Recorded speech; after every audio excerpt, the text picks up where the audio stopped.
खोपड चांदके मार्गावर झाड पडल्याने वाहतूक ठप्प। पोलादपूर तालुक्यात गेल्या आठवड्यापासून पावसाने आपले रूप दाखवायला सुरुवात केली असून अनेक ठिकाणी झाडे पडण्याच्या घटना घडल्या असून प्रशासनातर्फे झाड बाजूला करण्यात येत आहेत। नुकतेच खोपड चांदके मार्गावर सकाळच्या सुमारास रस्त्यावर झाड पडल्यामुळे एसटी बस व इतर 4-5 वाहने अडकल्याची घटना घडली आहे। तालुक्यात गावागावात व घाटमाथ्यावर पावसाचे प्रमाण जास्त असल्याने गावातील मोरगिरी येथील लोणचे कारखाना जवळ यापूर्वी झाड पडले होते, तर जूनच्या पहिल्या सप्ताहात चिरेखिंड येथे झाडाच्या फांद्या रस्त्यावर आल्याच्या घटना घडल्या होत्या। गावातील खोपड चांदके मार्गावर सकाळी झाड पडल्याने गावाकडून पोलादपूरकडे येणारी एसटी बस खोळंबली होती। प्रशासनाने जेसीबी पाठवत सदरचे झाड बाजूला करण्यात येऊन वाहतूक पूर्ववत केली आहे।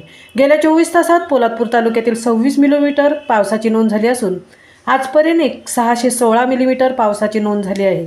गतवर्षीपेक्षा चांगला पाऊस पडल्याने शेतकरी वर्ग सुद्धा शेतीच्या कामात गुंतला आहे। महामुंबईसह धनराज गोपाळ, पोलादपूर।